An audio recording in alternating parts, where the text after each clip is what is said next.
What an easy matter it is to stem the current of your imagination, to discharge a troublesome or improper thought, and at once return to a state of calm.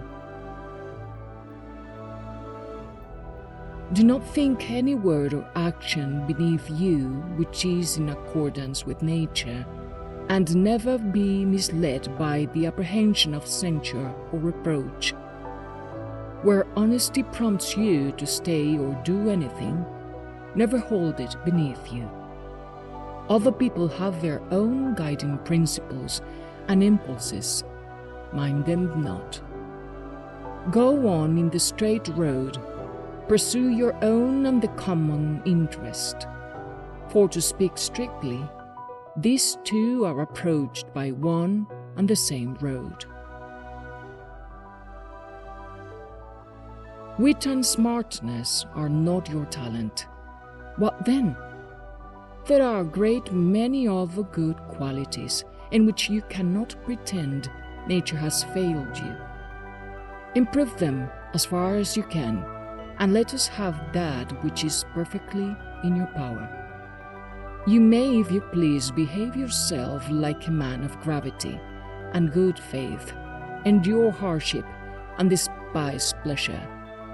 Nothing, want but a few things, and complain of you may be gentle and magnanimous, if you please, and have nothing of luxury or trifling in your disposition. Some men, when they do you a kindness, at once demand the payment of gratitude from you as their debtor. Others are more modest than this. However, they remember the favor and look upon you in a manner a third sort shall scarce know what they have done. These are much like a wife which is satisfied by being fruitful in its kind, and bears a bunch of grapes without expecting any thanks for it. A fleet horse or greyhound does not make a noise when they have done well, nor a bee neither when she has made a little honey.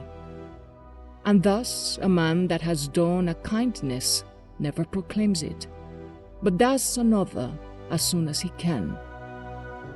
It is surely natural for one that is generous to be conscious of his generosity. What you say is in a great measure, but if you mistake my meaning, you will become one of those untoward benefactors I first mentioned. Indeed, they too are misled by the plausibility of their reasoning. But if you will view the matter in its true colors, never fear that you will neglect any social act. Be not uneasy, discouraged, or out of humor, because practice falls short of precept. If you happen to be beaten, come on again and be glad if most of your acts are worthy of human nature.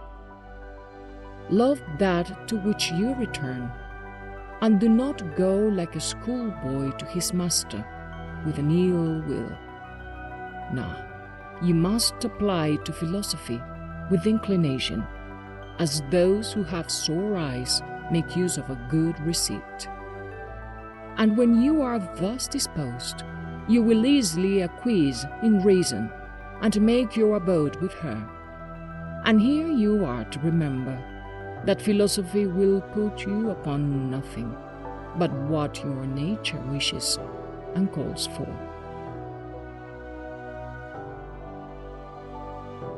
What use do I put my soul to? It is a serviceable question, this, and should frequently be put to oneself. How does my ruling part stand affected? And whose soul have I now?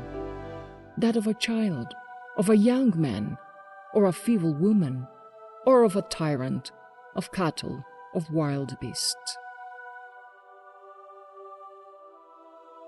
Reason and the reasoning faculty need no foreign assistance. but are sufficient for their own purposes.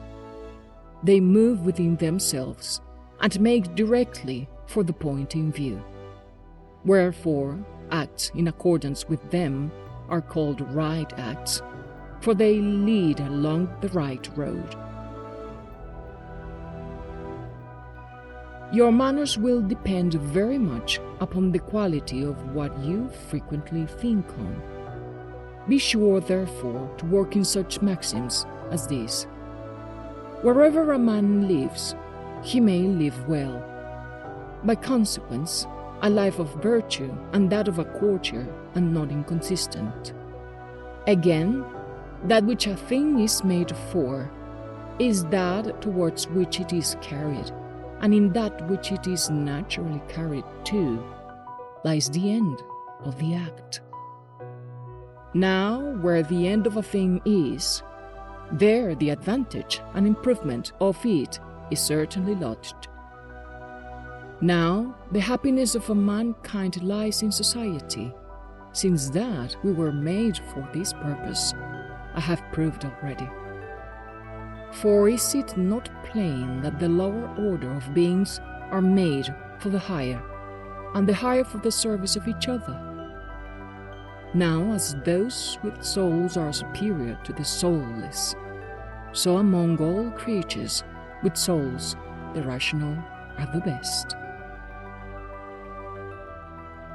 Remember what an atom your person is in respect of the universe, what a minute of immeasurable time falls to your share, and what a small concern you are in the empire of fate.